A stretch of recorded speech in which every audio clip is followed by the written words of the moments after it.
Assalamu alaykum hormatly izleyijiler. Men jurnalist Allam Murat Rahimov. Bugün 2020-nji ýylyň 4-nji noýabry. Bugünkü gepleşigimizde biz Türkmen opozisiýasynyň häzirki ýagdaýyna birazrak umumy syn bermekçi, Türkmen opozisiýasynyň bar bolan problemler, kynçylyklar hem bar bolan perspektiwalara birazrak syn bermekçi. Şol tema boýunça da gurrun etmek maksady bilenim. Türkmenistan boýunça bilermenlerden biri Röwşen Gylyjewy çağırdım. Röwşen, hoş geldin gepleşige. Hoş bulduk. Salam aziz izleyijiler. Röwşen, indi şu esasy gurrun etjek temalar barada aýtsam da birazrak öňe bilen başlasak. Şu soňky günler Türkmen opozisiýasynyň aktivistleriniň hem liderleriniň arasynda ýene de täzeden birleşmek meselesi barada gurrun edilip urally. Şu edýän çağırışlaram näme? Şu öýdara bar bolan düşünüşsizlikleri, oňşuksuzlyklary bir gyra goýulyňda, kritika, tankitlerim gyra goýulyňda, diňe şu bir maksada üns berediň, bol maksadam diktatory öz kürsüsinden aýyrmak, diktator rejimi aýyrmak, hem şoňa garşy göreşmek, şol urda göreşi güýçlendirmek.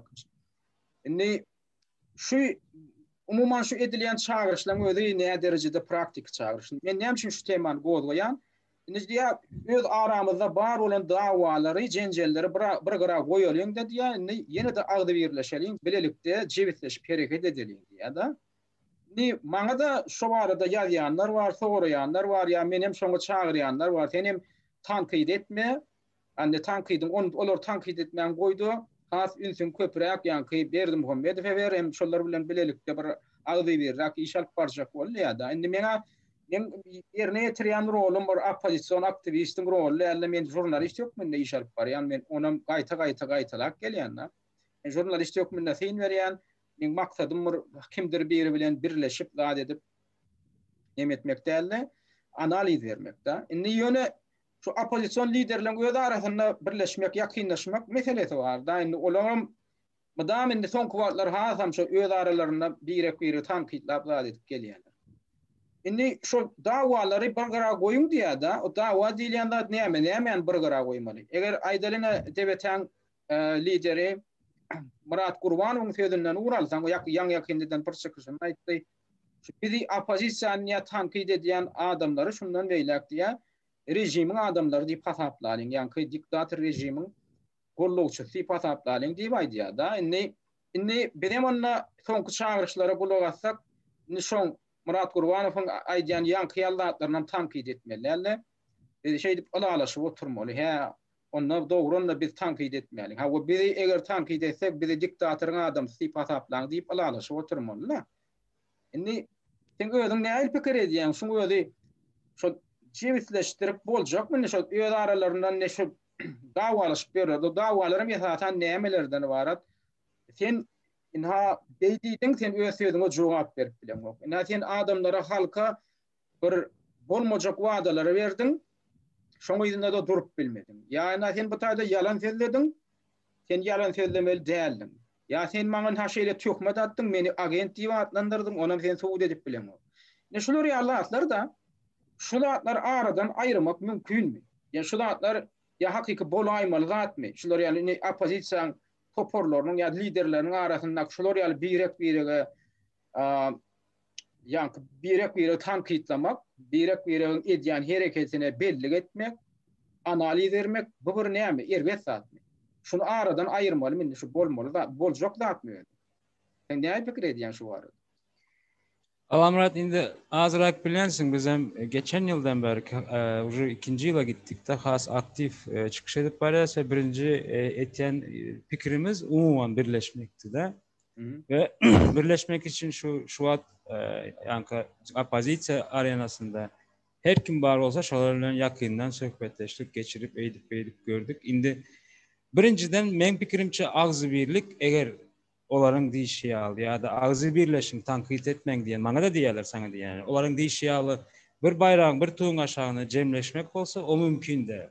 Ona energiýa ýitirmäge gerek ýok. Men dolu özümçe eden analizim boýunça o hiç açana mümkin de. Ýöne biz bir maksatda hereket edip bir täze sisteme getirjek bolsak, Biz şu soruya go cevap verip bilmeli, düşünüp go cevap vermeli. Bize birleşmek gerek mi? Ya birege hoş niyetli gatnaşık gerek mi? Yine misal için sen jurnalistmen, Oyan Türkmen hareketi şu yankı deyişin yalı bir yerde bir yalan doğru ya bir hakikata layık zat olsa şunu doğrulap adamların ağını ruhunu oyandırmak için bir hareket alıp var yani. Şimdi men hükmanam aydarın kimin yanlışı olsa da aydarın doğru hem olsa da aynı. Menem yanlışım aytsalar. Menem yanlışını aydınmakta menem çekmem. Neticede biz şunu go bilmeli. Bize ağzı birlik gerek mi? Hoş niyetli gatnaşık gerek mi? Bize hoş niyetli gatnaşık gerek. Biz ağzı birlik olan deyişyal bir tuğun aşağında birleşmek. Birleşmek bolmayan. Men inancım öz şahsi yöne şu. Şimdi tankit meseleye gelince tankidem şeyle düşünmeli. Bize tankit gerek mi? Ya kemsitmek gerek mi? Tankit şudur. Tankit misal için yankı Alamrad'ın dişyalı bir yolda bir doğru hareket varacak olsak doğru yolda. Yani misal Murat Kurbanov öz ağzı diye. Ben siyasi değil diye de siyasetçi değil diye. Doğru hiç kim öz ecesinin karnından siyasetçi olup çıkıp Europe başlanan Lenin deyip tuğ götürüp başlanan değildir. Yöne her kime öğreniyor. Şu öğrenen vaktinde doğrusu yanlışı olandır Murat Kurbanov özlem diye beni tankit edin diye. Yöne kemsitecek olmam diye de. Hiç kimin şahsı mertebesini peselcek olmalı da yöne eğrisi doğrusu siyasi oldu. Eğer şu fikir halk bekbitli olsa şunu etmeli. Ondan biz tankit ve yankı hoş niyetli gatnaşık neyim için gerek? Biz diktatör rejim var diyeyiz. O tayda bir çağa ya bir oyuncak değil. O tayda bir ulu bir sistemi var. Şuna görüşmek için biz hem mana taydan hem yankı düşünce taydan şondan beyit bolup bilmeli. Beyit bir hareket, beyit bir düşünce de öğretip bilmeli. Şonun için hem hükmanen biz birek yanlışını doğrusunu tankit etmeli. Yani hoş niyetli gatnaşık bilen tankit etmeli ve kemsitecek olmalıdır. Ana şonda biz bir yankı maksatta peydalazada bararız diyende netice. Şimdi menem öz gepleşiklerimden şu tutuş tomrun dowamında da şu opozisiyon bir koalisiya döretse go boljakdygyny aýdyp gelýärdim da. Ol koalisiya döretmek diýmek bol bir gurama birleşip bir gurama bolmak däl. Bir stolun başynda oturup şu bir maksat üçin öýdara gürleşip bolýam, düşünüşip bolýam. Ana şonu men şoňa çağırış edip gelýärdim da. Şol oturup bilmeli adamlar. Eger özlerine pretensiya var bolsa, bir kine var bolsa, şu bir stolun, bir tele stolun başynda oturup şolar bir-birini aýdyp bilmeli. Bir-birinin tankydyna çyşydak bilmeli, şondan netije çykaryp bilmeli. Ýöne kemsitmelerde kemsitmeli özümizde bar bolan kemçilikleri boyun almasak da adam özünde bar bolan kemçiligini täze boyun alýança ol şahsiýet ýokmunda ösüp bilen o kämilleşip bilen o. Şu özünde ýöne men diýip oturup men bir kämil adamdyr diýip otursa da hiç aşan kämilleşip bilmeýär. Şol ana şahsiýet derejesinde de gurama derejesinde de jemgyýet derejesinde de biz tankydy dinlemäge taýýar bolmaly. Ödem ol demokratik prinsiplerin bir fundamental bir prinsipden bir bölegi şol. Ondan eger alaşmayan olsan adam kemsitmeýän ödüňi tankid edýän kemsitmeýän aýdyp bolýar. Men alaşamak şular ýaly şu zatlar bilen alaşamak diýbem bolýar. Ýöne tankydy gadagan etjek bolmaklyk. Aýdalyna saparyklymy faýda adam men çok bir adarak tankid etdim şonuň işin aýdýan zatlar ne boly? Aý buny näme diýär? Bulu adyna men adymam tutup gelenok da. Bulugyň ýa-ni aýagyndan başyşa gatmaly, näme etmeli? Ondan menem atlandyranda her hili epitetler bilen atlandyr. Adymam tutman. Şo näme etjek bolýar? Kim etjek bolýar? Şoň tankydy dinlemeýän jurnalist ýokdur bizde diýär. A jurnalist bolsun bolmasyn her bir adamyň tankyd etmäge haky bar da.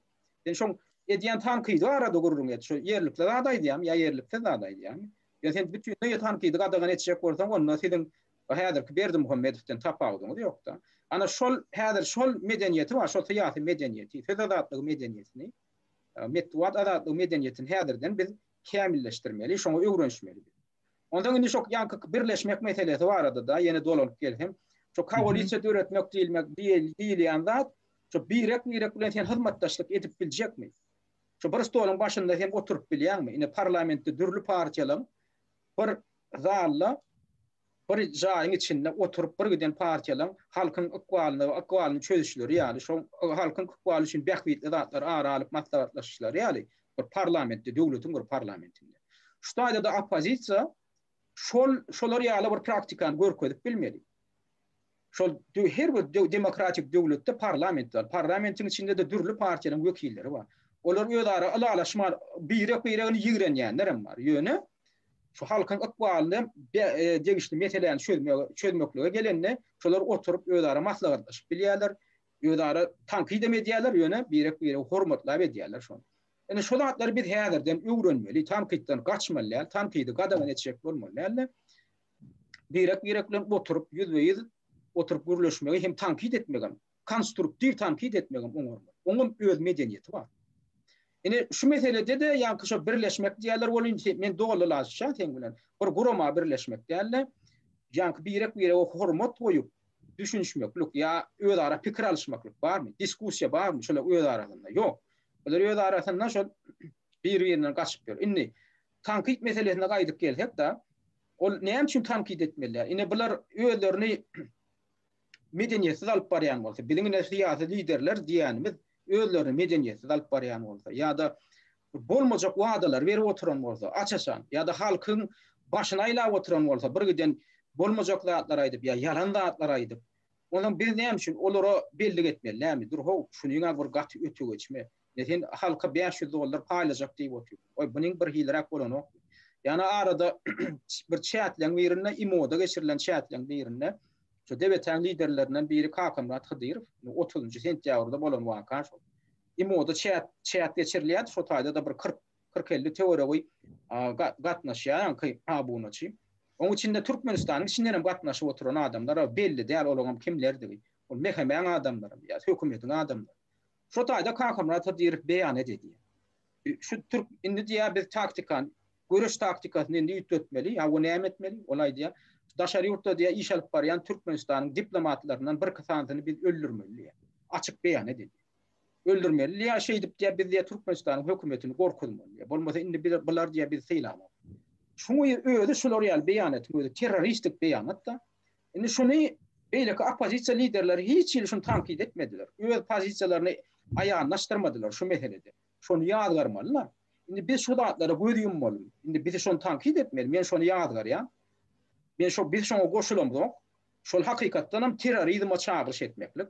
Bu opozisiýa bilen bular ýaly çağırışlar siyasi opozisiýa bilen hiç ýyl oňuşýanda däl. Şolar ýaly şahsiýetler opozisiýany desine terk etmeli. Şolar ýaly adamlardan opozisiýa ýüze urmeli. Olar ýaly adamlar o täzirni opozisiýanyň içinde iş alyp barýar. Onuň biz şolar ýaly aýdylýanlar, edilýän beýanatlary tankit etmesek bizim tutuş öýdümiz, bizim opozisiýa hereketimizin öýdüni terroristik hereket diýip atlandyryp bolýar. Şunu häzir atlandyryp bolýar, hebäbi beýleki opozisiýa toporlar. Şoňra alalaşdymy ýa şoňra alalaşan ýok. Şonu ama belli etmediler. Henüde senden belli etmeýän gelýärler. Demek häzir Türkmenistanyň hökümeti şu opozisiýa toporlary aýplaýan da terrorizmde arkaýyn aýplap bilýärler. Näme üçin? Ya şu imoda şoň eden beýanatyny ýem ýazandyrlar. Aýdaýyn hebäbi Türkmenistanyň içinden şu taýy gatnaşan adamlar bar, öýdem anonimatlar bilen gatnaşyp. Olaň kimdigini bilýän ýok. Şoň biriniň kimdigini bilýän ýok. Şoň gatnaşdyrýarlar, özlerem ýankyýaly provokasiýon beýan edýärler. Näme üçin edilýär? Bu adamdan näme keldesin ýerde şol ýanky biziň aýy gurrun edip oturan bu Kakamrat Hıdyrov ýa Murat Gurban ýa beýlekler. Bu taýda diňe bir debeten adamlaryň hakynda da gurrun eden okdy. Umma şolar ýaly jogap käşiksiz beýanat edýän, çağırış edýän adamlar hakda edýär. Ýa-da wada berýärler. Biz ýani 25-nji sentýabra çenli diýe hökümet agdyrar diýär. Söz berýärler. O näme esasında beýlip söz berip adamlar aldy. Boljaklar da bolmajaklar da. Şolar ýaly meselede biz gerek bolsa tankit aýtmaly, gerek bolsa şonu jogap talap etmeli. Han sen şey diýip bu ada berdiň boly, näme esasında berdiň? Han sen alyp iş alyp barýan adamlaryň bam Türkmenistan içinde. Han olar nähil güýçmi, ully güýje öwürlükdirmi? Olar näde halkyň içinde, ýurdun içinde hereket edip bu işi amala aşyrjak. Hani sen hasawat ber, 25 sentyabra geçdi. Ya da aýdaly beýleki bir bu ada berilen gün geçdi. Ýöne näme üçin ýerinde durup ya bagyşla diýilen ýok. Şunu ýetjekdik bolup bolmady. Bagyşlanan adamlar bir azajyk biz ýagdaýa real baha berip bilmeýändir. Sebäp indi ötüş doğramaly, öz ýalňyşyny boýuna almaly. Bular ona meden oklar. Şoň üçin bize näme ýetmezçilik edýär? Şu meselede kritik analiz ýetmezçilik edýär. Adamlar bunu ýöne bagyşlap oturýarlar. Bular näme ýalňyşlyk goýberseler, bular terrorizme çağırış etseler, gözlerini ýumup oturýarlar. Şöyle näme anlaýar? Ya bizim tutuş opozisiýon hereketimizin intäksiýasy medeniýetiniň gaty pisligini anlaýar. Şoň üçin diskussiýalar gerek. Şoň üçin kritik analizler, tankit analizler gerek. Ana şoň üçin gerek. o tankitten kaçmalı yani birek diyen ha iyyanı sürtmekliği ya da oňuşmazlyklar bir gara goýalyň indi bet edeliň ya da bet edip bolan onu. Şondan gorkmalylar, gaýta şonu näme etmeli? Ýok. Birek bolan tankydy bet edin diýmellerle, gelin birek bilen açyk gurrun edeliň. Tankydyňyz var bolsa aýdyn. Ýöne kemsitmän edin, adamyň şahsiýetine degmen, ine şolar ýaly bir fakt boldum, şonu göni aýdyn. Şolar ýaly edip tankytdan gorkman gaýta tankydy, bar bolsa getirin aydın tankydyňyzy diýmeli. Ana meňe garaşym ýanky ýaldyrak, özüň näme pikir edýän şu meselede? Şuna dolu goşulýan sebebi, ýani öz sözüňde diýdiň de kämilleşmekde bizim esasy şu siyasi medeniýetimiz, etikamyz, özümüz alyp başymyz üçin kämillige ýetmek üçin birinji bizim özümüzi tanamagymyz gerek. Da bizde misal üçin türkmenlerde kim näme diýesin, şöhret parazlyk bar, Çeslawiýa bar, şu diktatura ruhu adamlarda var. Şoň üçin misal üçin adamlar tankitten näme üçin gaçýar da, misal üçin ýankadan adamlaryň tankitten gaçan adam ejizdir.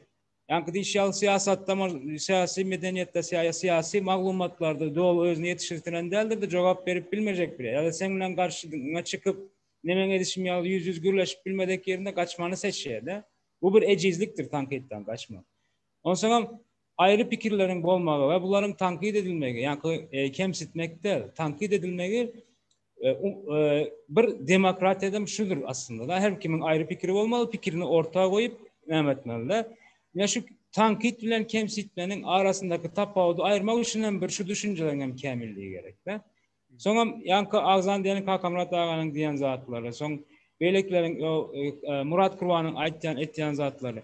Bular näme üçin men pikirimçe bolýar?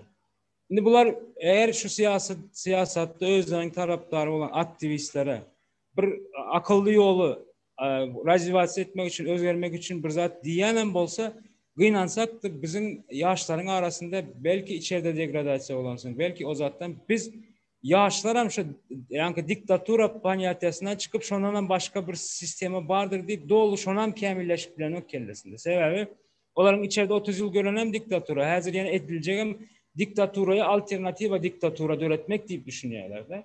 Şoň üçin mysal üçin bir zat diýse dogry bolsa da ýanlış bolsa da bolýar diýip oturýarlar. Sebebi özlerinde olaryň tapawutly pikir nämeler maglumat ýok. Men o şähertlerinde de diýen, olanlar diýen.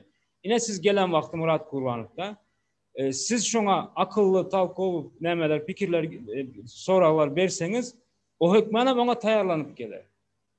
Ýöne olar da talkow soralar özleri taýar bolman üçin, maglumat kämil bolmadygy üçin de sorak bermän üçin Murat Kurbanow baryp ensiklopediýalar okap gelseden boşuna biderek okap gelen bolýar. Onu nirde olanjak bol? O aktivistleriň soragyny galy. Şoň üçin hemme zady kämilleşdirilmeli de. Ýanky IMO diýen meselende de şeýle bir zat vardır da, umumy dünýäniň hemme Facebook, YouTube bolsun, ýanky Telegram, WhatsApp, IMO prilajenelerde şeýle bir zat vardır. Bir hususy firmalar muny razivat etdi, soň döwletde şonu bir ýanky ara gatnaşyk serişte sökmünde ulanmak üçin döwlete lisensiýa almak üçin ýanky arza beren wagty döwlet birinji şu meniň döwlet howpsuzlygyma dogry gelýärmi, ýokmy? Şoňa seretýändir we hökmanam şu şerti goýandyr. Lüboy wremme şu şertiňde seniň men mehbidime ýa-da men mehbidime ters ýa-da howpsuzlygyma ters bir zat bolsa, şolary maňa maglumatyny sen bermelisin. Şoňa protokollar bar. Bu hemmesinde de var. Misal üçin Telegram, WeChat'ler näme üçin köp ýerde ýapylýar? Sebebi olar adam hukuku ve olaryň adam hukugynyň goranmagy, howpsuzlyk barada kanunlara eýerip, ýani şo esaslandyryp onu etmejek bolýarlar da. Men adamlarymy, chatda oturýan özümiň ulanjylarymı, abonalarymı satjak däl diýip, onda sen bu zadyň prilajenýaň bize dogry geldi diýip gelen ok diýip käbirýelerde ýapýarlar şunda. Türkmenistanda olsa Xitay tarapyndan öndürilen IMO spesial şu diktatura hyzmat etmek için mehemeniň içindeki spesialistler yetiştirilýär. Nädip bular ızarlamaly, nädip nämetmeli. Şoň üçin tapawutly niýetlerle adamlar şotaýda otur. Dogry diýen, o howatyrly yer olay. O ýerde her zady açyk paýlaşyp oturmaly däl. Bu bir ikinciden hem Kakamrat agadam yaşlaryň energiýasyna, dinamikasyna bir täsirli bir zat diýmek üçin dik goýberä ýa-da geçen ýyl çykan wagtam näme diýdi men Guardian barşan bilen 2 saatda alaryn diýdi. Soň bolmajagyny gören soň o pikirini ütket. Ýene beýle bir zat diýdim, onu men eşitdim. O oň ýaly zat diýip otursaň diýişiň ýaly hemme oppozisiýany biz riska goýýas da.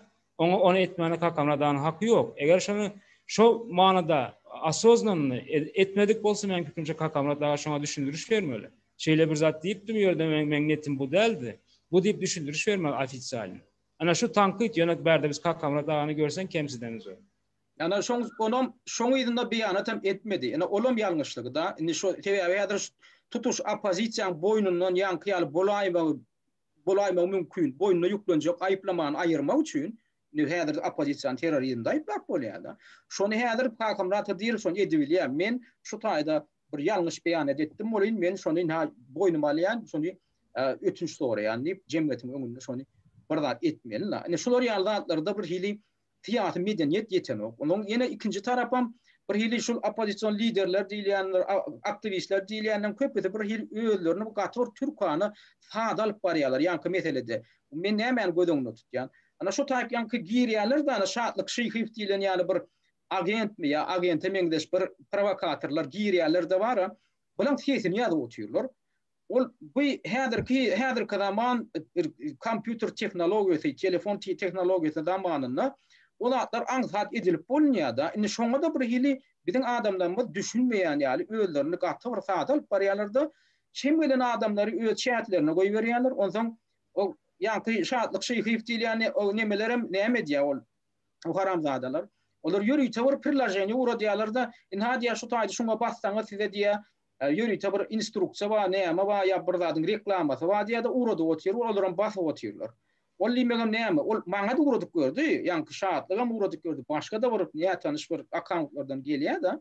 Şoňa bassaň saňa diýen bir peýdal bir maglumat bar. Ýani sen barada plan şey diýipdirin şoňa basýar. O basylýan zadyňam seretmeli o suratmy? Ya da telefona ýüklenýän o pirlajenýemi? Şoň tapawdyny da biziň adamdan bunu köpüsi düşünmeýän ýaly. Şoňa basypdyrlar häzir. Indi näme bolupdyr? O dewletçiň arasyndaky gurrunlygyň köpüsi ýalylypdyr häzir. Onam ýakynda biri internete goýýar. Bulan öz arasynda bolup ýören gurrunlary da o taýda da olan sırlar açylyp dur. Indi şu zatlarda da bar adamdan bir tarapdan abylar giýesi, taraplardan özlerini bir hil köýerdeki ýal görüp edýärler da bir giýesi meseleleri aralyp maslahatlaşanlaryna bir gaty ýöntem zaýtlar aýdyp otýarlar. İkinji tarapdan şu durmuşyň ýanky ýaly ýöne koý meseleleri bar da öz howpsuzlygyny üçin etmek.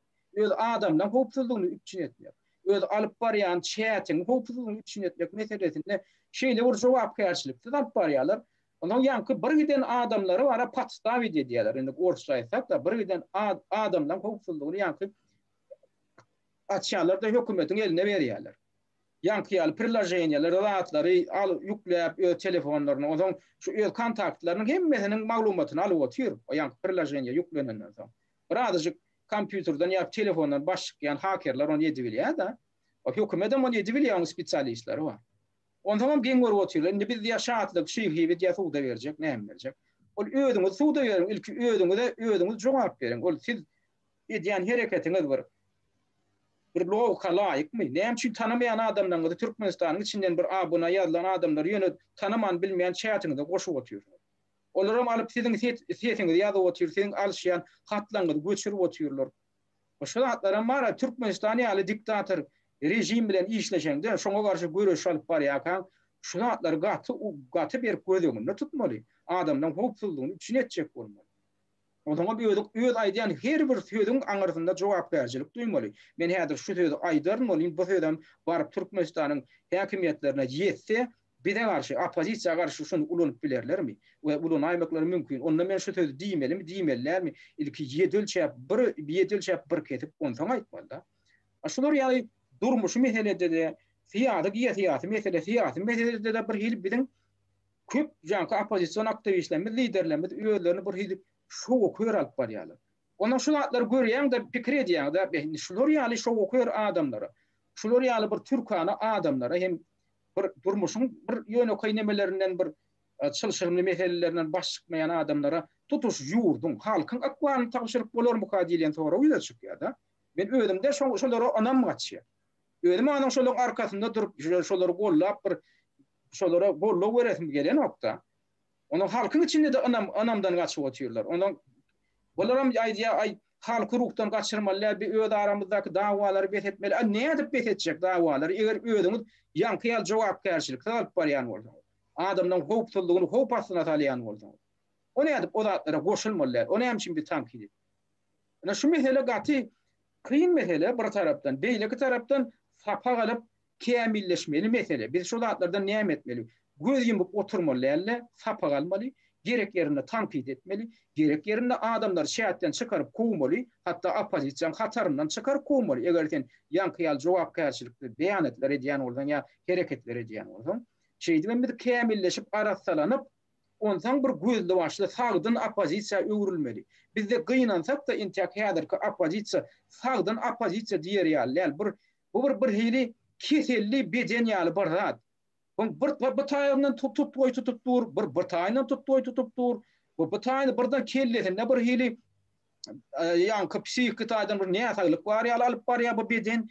Şoň üçin wara intiyak bu bedenden ullukan da garaşar ýaly. Bu bedenden ullukanda da garaşma üçün ilk bu bedeni bir sağdın bedeni öwürmeli. Men opozisiýa diýen da bir ulu bir bedeni ýaly gözüňde göterýände indi şuny näme dep sagaldyp bolar ilkinji nowatda.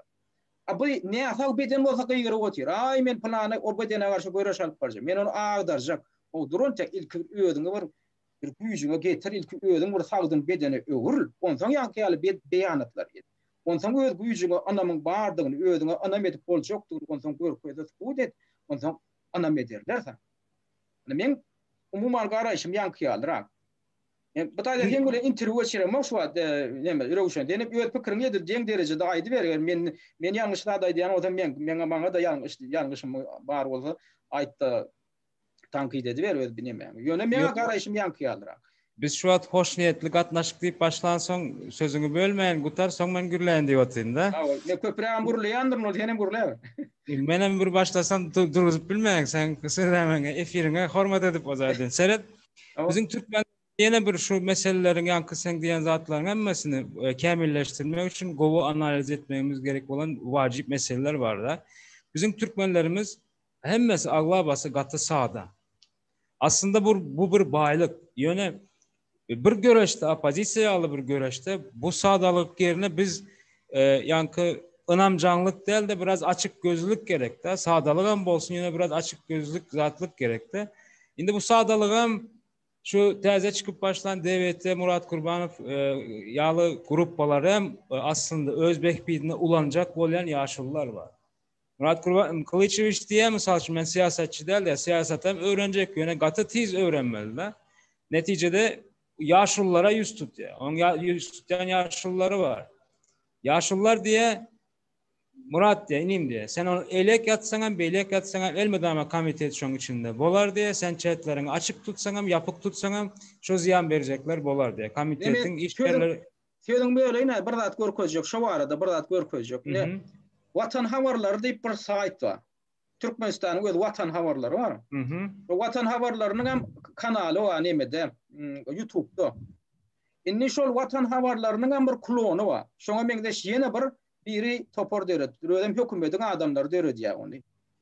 Şoňa girýän bolyn var. Şolar şo ýanky vatan resmi vatan havarının klonu. Şu Türkmenistan boýunça iş alyp barýan hem opozisiýon toporlaryň var, kanallarının hemmesini ispitegen düdükdir, sanawyny düdükdir, ýankyda. Ondan olam näme üçin düdülýär, häzir men görkedeýin. Olam näme üçin düdülýär? Meňem näme kanalym bar, heňem kanal, hemme kişiň kanallary bar taýda.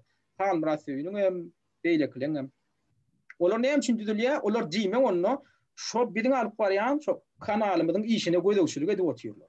Olar öz işlerini aňsatlaşdyrypdyr. Onu şoň sanawyny düzen adam, mehemen adam bolmaly ýa-da şoňa hyzmat edýän adam bolmagy mümkin. Şolara taýýarlap beripdir, ine şulaň sanawy diýip. Şota ine men görkedeýin, hatda bir 5-6 tane ýa-ki abuny çytyp bolan kanalyň hem nemeleri bar otayda sanawda da. Ne şu taýda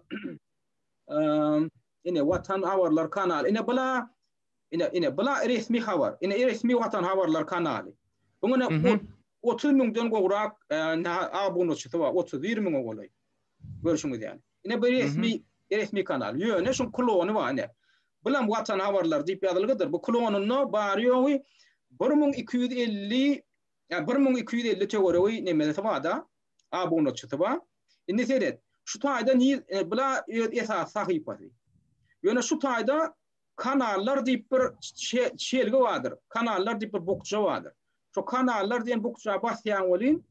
Şun hamala, şun tomoşe diyen kanallarmışın. Şu hizmetleştik diyen kanallarmışın. Yine bu taada kim var? Down House tip oluyor. Yumaristik neme var. Erkin Türkmenistan. Yine bölgeden nemeler. Yine Türkmenistan vatanım. Hatta şahatlık şeyhim nemesi var. Yine şu Türkmenistan vatanım şahatlık şeyhim gider. Yine Halmurat Föyü'nü fınkı var. Ondan Narcan Müzeffer var.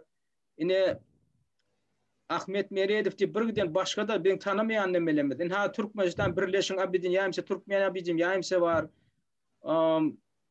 Leyla var. Bilmem bu Leyla bir ol Kamal'ım ya başka bir ne şeydik gidip oturuyorsun. Çık gidip oturuyor aşağıda. Ona medya temedip ol bir yaş olan müzikanı aydım tal kanallar bariyan var olan bon kuva ine Stepnoy Sveta ona Sehra deme Sehra var. Ne Adat Türkmen kanalım var. Na başka da haram dağ neyme diye Türkmen portalın var. Şunu yani ne Türkmen oğlunun yönü kanallar ne şu Bağdaş'taydı toplaptırlar. Şimdi şular ne için toplanan olmalı? Şular demek şular iyi giderli seyne diyen olmalı. Ondan birden her kemçilik tapsa bir petikle atıyorlar. Yani Muhammed diyor çünkü kanalını yakında geçen hepte petiklediler. Ondan neme Muhammed Akbol taparın kıyın kanalındaki petiklediler.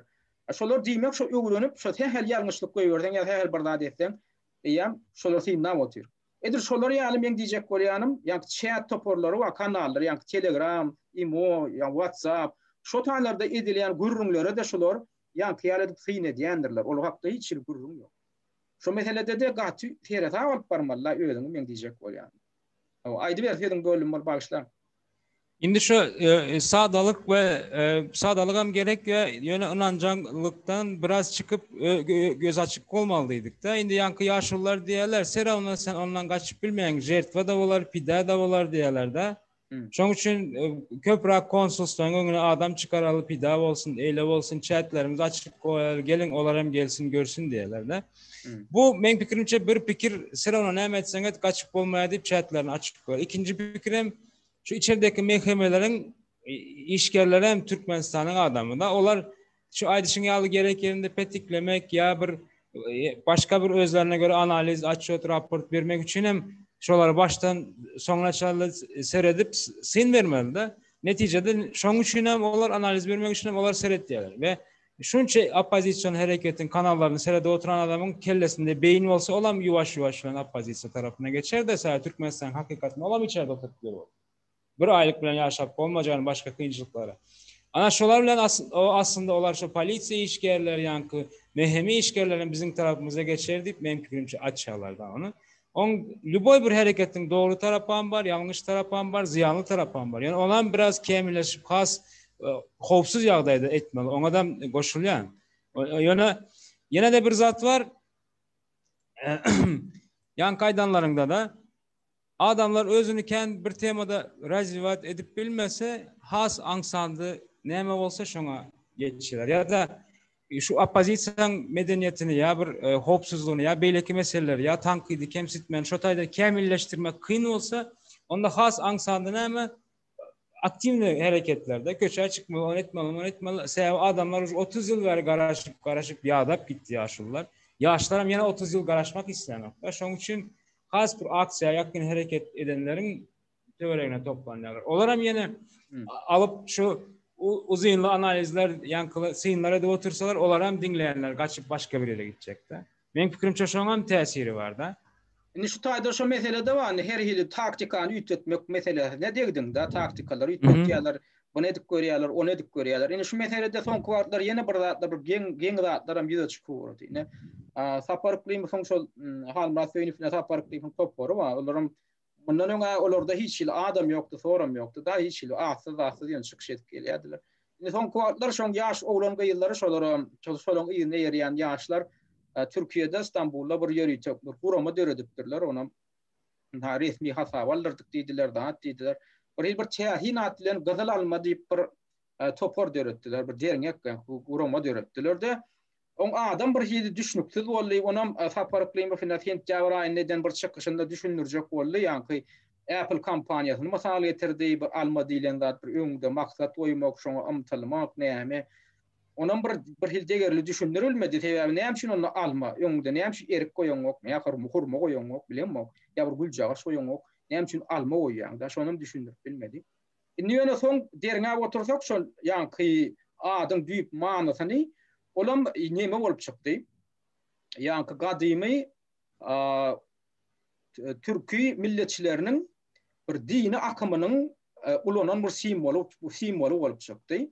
O arada men sen bilen maslahatlaşdym da, sen öýdüň şo bu işte kömek etdiň. Indi şo arada men häzir bir şu ýemäni görkezjek, bir çeşmeni görkezjek. O çeşmede umuman şu anki simbol var. Gazal alma diýilen simbol altyn alma bolmaly. Türk dilinde gazal diýen söz altyn diýmek aňlady ýa-da. Ene şol simbol ene şu taýda da ene monarhlaryň zatlaryň eline göterip oturan bir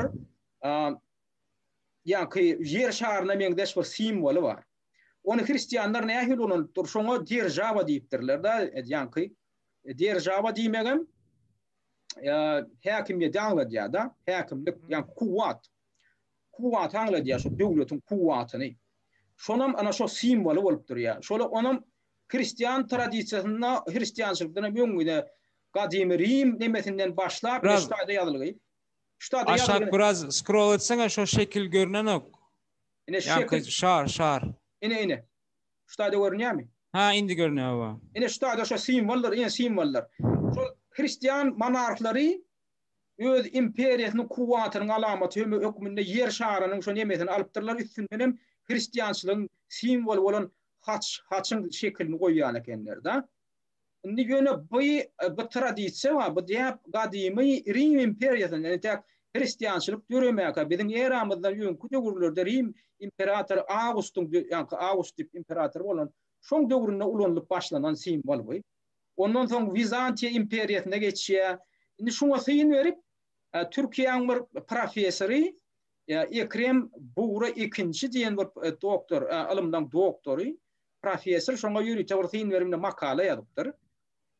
Onam 6 aýly net adly bir nemede çap edilipdir.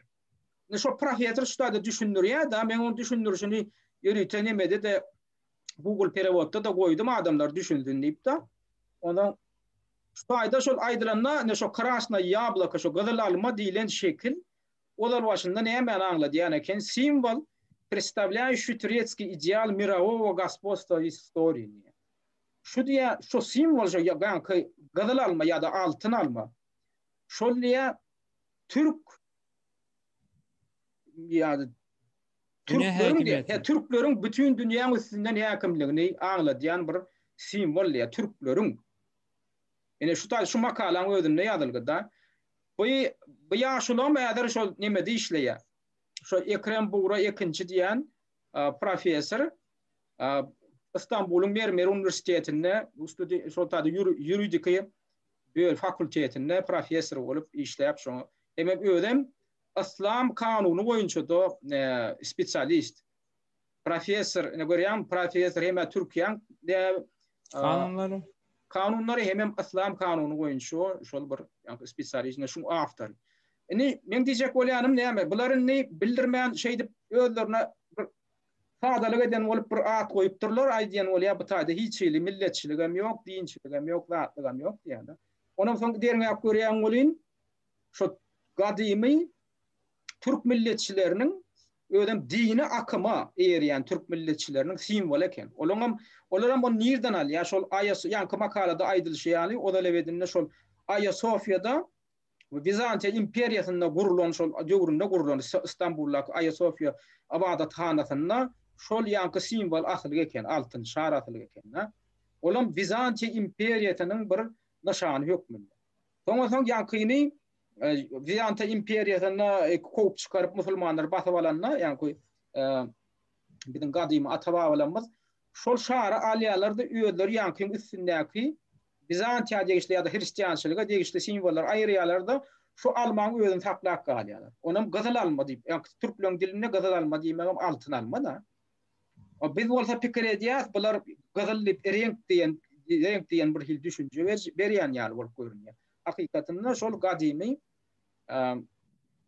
Osman İmperiyasının şu yankı milletçilik hem dini akımının bir simbol. Oğlum näme? Tutuş Türkü milletinin, tutuş Türk milletinin ya da Türkü milletlerin ağalığını dünyanın üstünden ornaştırmak.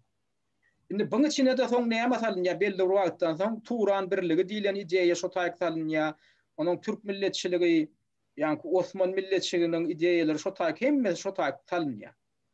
Indi näme üçin biziň ýaş oglan gyýlanmaz, şo Türkiýede iş alyp barýan oglan gyýlanmaz birden bu milletçilik simbollaryny ulanyp başlady. Ödem dini tendensiýaly, yani dine ýakyn edýän, islam dinine ýakyn edýän şolar ýaly näme simbollary ulanyp bir hili bastırıyorsun oyunlar alıp barýarlar da. Beýdimek mende näme hili bir hili şuha döredi. Ya şol Türkiýanyň öz içinde bar bolan milletçilikli hem dini İslam dininiň bir ekstremistik ýollaryna ýakyn edýän toporlardan golluk tapmak üçin belki edilenler diýip pikir edýän. Ýa-ni şuha ýok. Bu simbolyň aňarynda bilen näme hili oýun edýändigini, ýa-ni näme üçin şo simbol alanlyklary hakynda hiç hil şuha ýok. Bu şo Türk birligini ya da Turan birligini ornaştırmak ödem şol Müslüman İslam dinine ýakyn edýän akymynyň ideologiýasyny ornaştırmak, şondan peýdalanmak. Indi şol atlan özi men beýleki tarapdan eger şolary ulanmaly bolsa, onu ulanyp Türkmenistanyň içinde häzir agdarlyşyk, häkimiýet agdarlyşygyny amala aşyrmaly bolsa, şo işlem kömek bilen. Bunu öde Google'a getirip bilermi? Şol atlar bilen biz oýun etmelimi? Biziň ýaşlanmaz, ýaşuldanmaz. Şular ýaly akımlar bilen, şular ýaly milletçilikli hem ekstremistik bir dine ýakyn dini ideologiýa ýakyn edýän toporlaryň gollugyndan peýdalanjak bolup, şular ýaly atlara başvurmaly, şondan peýdalanjak bolmaly. Sen özüň näme pikir? Indi birinji şu Gyzyl Alma gelende ene Yankı Görkezen şaryň bilen şuňa siňe seretseň iki ýaprakly bir çöplü gyzyl alma şo şar haçly bir şara meňzeýär. O tarihte İslam dini entek gelmekle İslam dini gelenden sonra başlayan Haçlı Söveçleri var da. Şu Hristiyanların dünya hakimiyeti ağalığı boyunca alıp varılan göre şon Yankı Görkezenlerin derjava simvolikası zadı bilen ulanılıyor ve Oğuzlar Müslümançılığı alandan başlayıp şu Gyzyl Alma bizde başlıyor da. Gyzyl Alma deyilişinin sebebi şu at neme futbol, top, şair diýilen zalı sözler yok da alma var, toğalak zatlar var da. Gyzyl toğalak diýmek yani altın toğalak diýmek yerine, altın tegelek diýmek yerine elinde tutup bilen toğalak zadı näme da alma. Olaryň tutýan zady şu şair gyzyldan ýasalanlar. Gyzyl Alma diye bu aslında altın top diýmek de. Şu wat Golden Globe diýilýär, zat diýilýär. Indi Oğuzlar Anatoliýa gelen wagtynda Seljuklular zatlar. Şu wat Rim imperiyası, Bizans imperiyasının yerleri de bular. Şoları almak için her koyan maksadında şu Gyzyl Alma deyip yani Haçlılara ya Hristiyanlara karşı söveçleyen manada maksat koyup ulanıp gidipdirler de. Son yani Fatih Sultan Mehmet'in basıp almağı İstanbul'u fethetmek basıp almağında da şu maksat ediliyor da Sever Justinianus'un elinde olan da şu şahar. Yani Ayasofya'nın önünde. Şonu bir maksat koyuyor. Ona yetenden son bu maksat ülkedilye Rim'i nämetlenildi. Son başka nämeli alımlar yine şu dövrlerde Germanya'da yine Avrupa'nın bir topar şehirlerinde yani Habsburg nämeleri zat dinastiyası şolara karşı erkili maksatlar zatlar edilende. Yani esasında dişinyalı Müslüman Türklerin, Türkiye halkların bir dini yaymak bu aradaki esası söveşi maksatlar bu da. Yani neticede indi Osmanlı İmperi dağılma başlaya Osmanlı İmperi'nin dikeldi olanlar şu vaxtlarda Turancılık deyip bir ideya döredildi. Turancılığım şu Orta Asya'daki asnavnoy Turan, şu Orta Asya'da Farsi sözün esasında Turan değil ya da. Olan şu Farsların nämesinden önkü kadimi şahlarının bir zatlarının bir oğlu var. Avesta kitabı, Avesta. Avesta'da. Şu yerde Tur deyip bir oğlu var da, ya şu Tur'un yeri diýilen manada Turan deyip aýdylýar da. Yani Farsi bir hakimiyet maksadı bilen döredilen Turan sözü. So, Osmanlı İmperiyasının şu zatları bilen adamları biz Osmanlı İmperiyası hem İran bilen köp söveşip gelende. Biz şu Turan diýmeli şuna biz öz Gyzyl Almamızı ulalanlyp Gyzyl Alma nämesini ideologiýasyny öňe sürüp Enver Paşa'nı Türkmenistan'a 1922'de goýbermek baradaki maksatnamadan şuna esaslananda şo bizim Türkmenistan'daki Gaykızı Tabayeviň alyp baran işlerini organize eden esasında Enver Paşa. O zatları ayrı işler isteyecek bolanım. Barıp 1990'lardan son indi esas biz garaşsızlığımızı alandan sonra yine Atatürk'ün şeyle bir nämesi var da pekmi var, rekomendasiyası var. Şu Sovyet nämesi diye hükümeti bir gün yıkılan vakti birincisi şoların yanında birinci bolun deyip şu Türkiye'deki Türklere näme berip gitdi de. Bular hem şoň wesiýetine eýermek üçin birinci bizim garaşsızlığımızı kabul edenem olar oňan gelip işte de başka zatlarda da bular geldiler yanımıza da. Şo döwürler yine biz şu Kızılalma yankı içinde İranlar bolmadık bir dini düşünceni öňe sürsek biz şu Müslüman Türkiye birliklerini döredip bileriz deyip olam yine şo wagt yankı tesirli olan dini gruplar tarafından Türkiye Türklerinin aňyna şeýle goýuldy bu bizim gadimden Türkiye hareketimiz yani Türk Birliği hareketimiz deyip olaryň aňyna goýuldy we şu gün Türkiye'deki hemme kim şunun aslını bilmezden pikir etýär bu bir Türklük hareketi deyip aslında bu Müslümançılık hareketi, dini bir hareket. Neticede şu din var adı bütün dünyada bol geçen zatları biliyoruz. Şimdi aýtjak bolan zatym biz Kraynistlara Türkmenlerin esası nämesi şu wagtda sonku tarihlardaki yolu Kraynistlara gitmekdedir. Orta yol. Yani bizim dinimizden ongalı çungur din çem yok. Yani filosofiyada da şeyle başka zatla şey Türkmençilik diye bir filosofiyası var. Hiçbir meselede Kraynistlara gitmen orta yolda asuda paykaslı parahat yaşamalı. Bizim aslında yolumuz şu olmalı. Bular hem özleri şu Kızılalmany kurdular da bular hem aslında ne için kuruldu bu dernek? Bu dernek ne için kurulmanka ilki bilen devlete belekleri terörçü deyip elan etti de.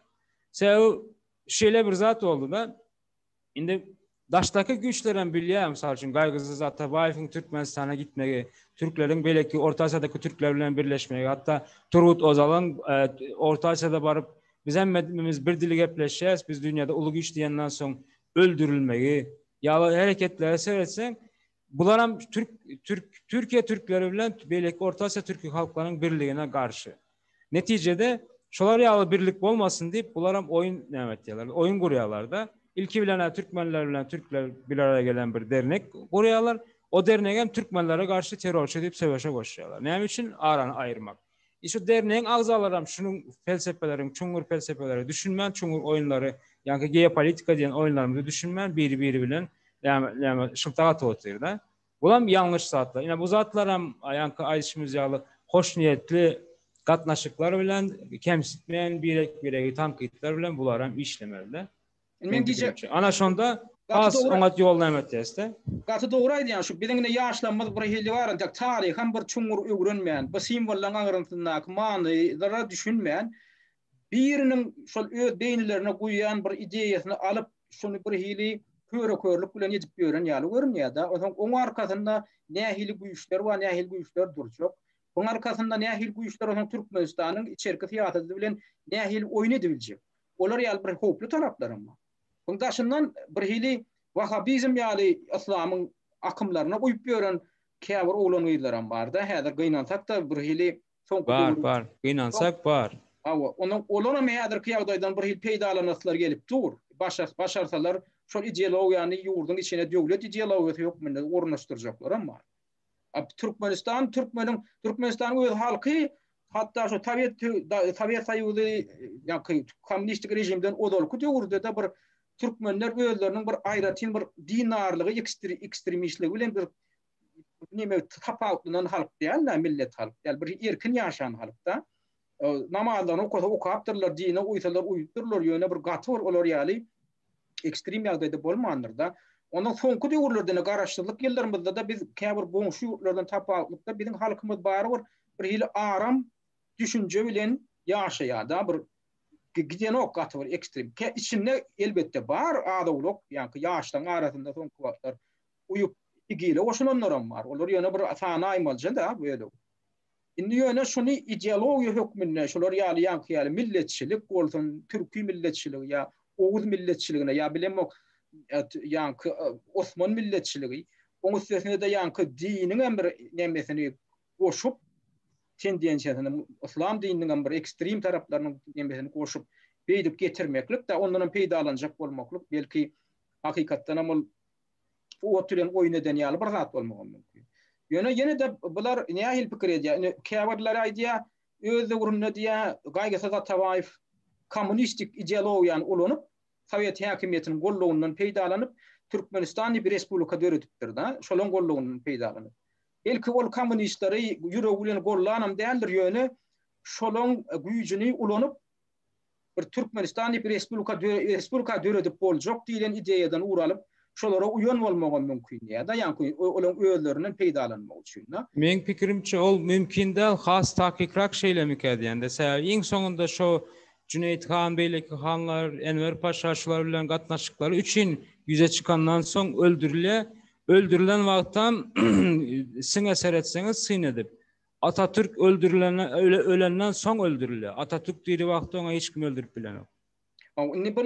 Inni şunu daýnalardan teretsek, ýa-ni bu ýaşlaň edip berenlerde bar, ýa-ni Türk milletçilik hem dine ýykyn edýän milletçilik hereketiniň ideologiýalaryny, simwollaryny ulanyp şeýdip Türkmenistanyň içinde siyasi agdarlyşyk, özgörüşlük, häkimet agdarlyşygyny amala aşyrjak bolýan bolsalar da, indi bular belki şol gaýgysy da tawaýyň edişi ýaly bu milletçilik hem dini ideologiýadan peýdalanyp biz belli bir ýa-ni maksadymyza ýetemizden soň, ondan belki ondan has aram ýa dünýä siýasat alyp barar diýen garaýşdan uralýan bolmaklary mümkin. Şolar ýalan bolup bilermi? Indi seredin berde Türk milletçiler, Türkiýanyň içinde milletçiler köp da, milletçilerim köp, dindarlaram köp.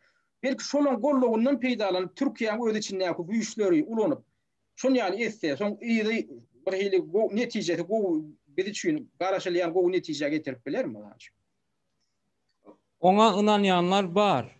Esasy şoňa ynanýanlar hem şulara ymtylýarlar da. Sebäbi Türkiýanyň içinde hakyky biziň türkmençilik diýen maňda bir türkçilik bar, ülküçilik diýilýär oňa da. Oň daşynda Turançylyk raýzywat edildi, el gyzylma raýzywat edildi, soň ýa-ni bozkurtlar diýdi. Bularyň hemmesini şu esasen hem Türkiýede 1960-1980'lerde öz içindeki revolüsiýada, halkyň içindeki oýunlar salmak üçin hemmesiniň içine ekstrem hem goşdular, kraynistlar hem goşdular, başga adam goşdular. Men olaryň hemmesi ekstrem diýemek, ýöne şo manada ozat edilenler bar da. Esasen hem şu Siriýanyň içindeki hereketlere Türkiýe giren wagtda şo ýa-ni güç emele getirecek, lüboy bir ýa-ni birligi şonu bozmak için, içinden bozmak için, azalyk öğretmek için her hili pislikler bunun içine soktular. Neticede hiç kim kardeşin özünün hareketini kapalamasına göğünü rıza olanak, şoň üçin bir zat diýsen jabjynyp başlar, ýöne fakt bolýar da. Diýjek bolýan men şu gün hemme bu hareketleri ýa-ni ýazgaramok. Ýöne olaryň içerisinde biz olara kömek etjek diýip, ýa-ni bize kömek eder diýip ýüzden ýagdaýymyzda şolar hakykatdan şo bizim türkmençilik diýemiz hakykatdan türkler halis muhlis diýär de arasa ülkücülük mi? Yani Türkmençilik, Türkçülük mü yoksa onun dışında başka zatlar koşulan başka zatlar mı? Şonan biz gowu bilmeli de aňşarmaly. Yani ona aňşarman ay Türkler bizim doğanlarımız bize kömek eder deyip her akıma gidip oturanda o akımın nämeligini bilemok. Men pikirimçe akımı, lüboy bir akımı düşünüp bilmeli, gowu analiz edip bilmeli ve bize peýdasy boljak bolsa hekmanam kanişni peýdalanmaly. Yani ona dogry etmeli de, kämilleşdirmeli şo pikirem. Ama şu meselede görüşüm ýa-ni ýa-ni bir aýtdyk, siýasy mesele bar, onuň öz aýdýan sözüne jogap bermek meselesi, onu edýän beýanatyna, gurnaýan şäherlerine, çätlerine aňyryna jogapkärçilik bar. Ondan aýtdyk diskussiýa ýetenok, ýa-ni tankydy siýasat näme ýok, medeniýet ýok, siýasy medeniýetimiz pes. Ana ýa-ni meselelerem aralyp, şularym açyklaşdyrmak üçin näme ýetenok, bir de diskussiýa ýetenok. Yani oğlan üyeler bilen şu ideýany gollayan oğlan üyeler bilen şey diýip oturuşup pikir alşyp bolsa da şolaryň bizi dinläp bilse, biz hem olary dinlesek, olara biz öýde soraglary bersek, olar bize öýlerine bar bolan soraglary berip şey diýip açyklaşdyrsak, bir halkyň düşünjesiniň aýdynlaşmagyna, göz ýetiminiň giňelmegine, meselelerin çözülmegine ýardam etjek da. Ýöne gynansak da häzirki wagtda şeňle şu natlary biz ýola goýulamdyk. Şonam peýan bir golluk tapmanoklarda biz hödürlesek, hem çağırsak hem diskussiýa. Ýöne geljekde biziň esasy etmeli işimiz ana şol urda açyk diskussiýalary biz ötürmeli, şonu gollamaly, şonu öňe sürmeli. Ana men aýa şu gepleşimi üstü bilen men ýetirjek bolýan adam şol meni Röwşenin senem gorlaw otyrsaň, ýa-da maýdan datdan ahyrsaň ýene şoňa bar ýa-da. Onda gepleşen wagtynyň çäkliligine görä şu taýda jemläýeli Röwşen. Bolýa, onda şeýle jemläli birinji näme diýdik? Birleşmek mümkin dälen bolsa, hoş niyetli gatnaşyk mümkindir. Biz munuň üçin göreşeli. İkinci, tankydy doğru düşüneli. Bu kemsitme däldir. Hiç kimi kemsitjek bolmaly. Ýene hoş niyetli gatnaşyk bilen tankydy has yakyn we diskussiýalar bilen razwat etmeli. Üçüncü, bir ideologiya bize kömek olar deyip yanaşacak, yakınlaşacak olsak, şonu birinci özümüz analiz edip bu bize peydasın. Ama ziyanlama şonu govu bilmeli de. Bu dini olsun ya bir milli olsun tapalı yok. Sonra eğer ruhsat versen şu yerde yine bir zat diyecek. Biz Cuma sapar, bayram Allah verdi, bayram deyip bir oğlan. Allah verdi, peygamberde son geçenin aeroportta tutulan hakkını talep eden bir gıyızı prostitusiya günahkarlar bastılar. Şoňaly siyasi tutsaglarymız Ömürzak we Gulgeldağ ýaly şoňa meňzeş hemme siyasylaryň bu boşadylmagyny esassız tutulmaktan azat edilmegini talap etýäris we şu herekete hemme kimi çağırýarys. Birinciden hem diýdik birleşmek, hoş niyetli gatnaşyp, tankit, kemsitmek ve her zady öwrenip analiz edip hareket etmek ve açık diskussiýalar etmek. Açık. Hiç kimden korkman, çekinmen diskussiýalar etmek. Az bilsen hem köp bilsen hem näme diýle bilgi diye, bilgi paylaşılan wagty köpelýär diye. Şatlyk hem şeýle, şatlyk şadyan zatlar hem paylaşılan wagty köpelýär. Bilgisizlik ve jahyllyk da ve gangyn etýän zatlar paylaşılan wagty olar azalýar diýler. Şoň üçin ana şonu edip bilsek biz güýçli olarys. Näme diýjek zadım şu? Tez işleyin, gepleşigimde tez işleyin şeýip jemläp berlerim üçin köp sag bol. Yo o gatı möhüm zat bol. Şu adamdan ýa şunky edilen gurrun netijesi näme? Şu biz näme diýjek bolduk? Şonu iň soňunda şu domlap adamlara ýene bir gedek ýatlatmaklygy ödi. Gatı ýerlik zat ol edilmeli adamda.